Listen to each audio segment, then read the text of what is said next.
ne s'est pas fait en un jour.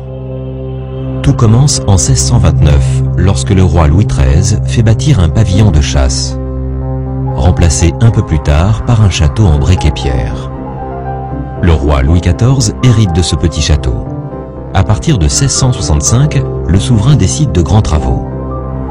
Pendant 50 ans, il n'aura de cesse d'agrandir et de transformer ce qui deviendra le plus grand château d'Europe, Versailles.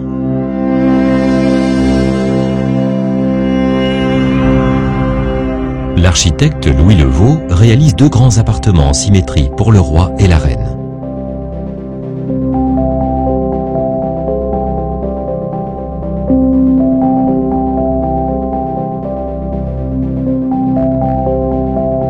Louis XIV a fixé le gouvernement et sa cour à Versailles. Après une nouvelle campagne de travaux, Jules Hardouin-Mansart remplace la terrasse qui domine le parc par la galerie des glaces qui devient le grand espace de réception et d'apparat de la cour.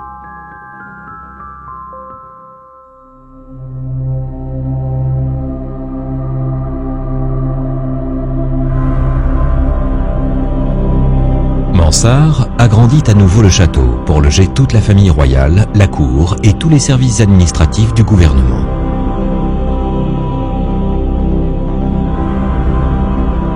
Avec le personnel de service, des cuisines, des écuries, environ 10 000 personnes s'activaient en permanence autour du palais. À la fin de son règne, Louis XIV déplace sa chambre au centre du château. Cette chambre rythme les cérémonies de la journée du roi et la vie de tous les courtisans de Versailles. Dominant l'ensemble des bâtiments, une chapelle royale est enfin érigée par Mansart à l'échelle du château. Lorsque le roi Louis XV s'installe à Versailles, il rompt avec l'étiquette stricte dictée par la cour. Il fait aménager de petits appartements pour plus de confort et d'intimité.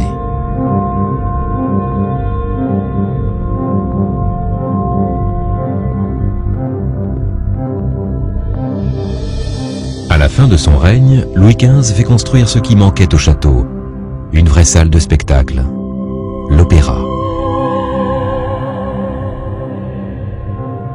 L'architecte Gabriel modernise les façades vers la ville. En 1789, la Révolution française oblige la famille royale à quitter le château de Versailles pour Paris. L'avenir du château est alors incertain.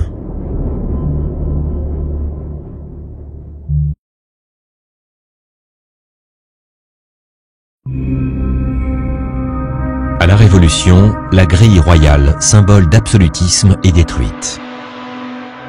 Le roi quitte Versailles pour toujours. Les collections de peintures sont transportées au Louvre et le mobilier du château vendu aux enchères est totalement dispersé.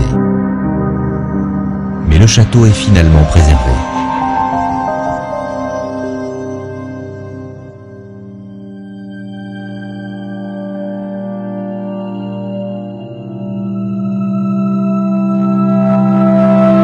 Sous le Premier Empire, Napoléon fait réaménager le Grand Trianon pour y séjourner à la belle saison. Un peu plus tard, Louis XVIII rétablit la symétrie du château en érigeant le pavillon du Four.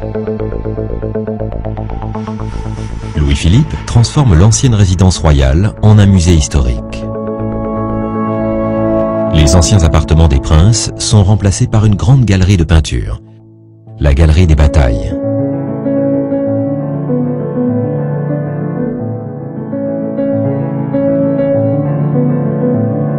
À ses débuts, la République française prend possession de Versailles. Elle fait aménager la salle du Congrès qui peut accueillir l'Assemblée et le Sénat. Le Versailles d'aujourd'hui est le fruit de cette longue histoire. Ancien palais royal aux collections prestigieuses, musée historique, palais de la République. C'est également un lieu vivant qui accueille fêtes et spectacles qui éblouissent comme sous Louis XIV les visiteurs du monde entier.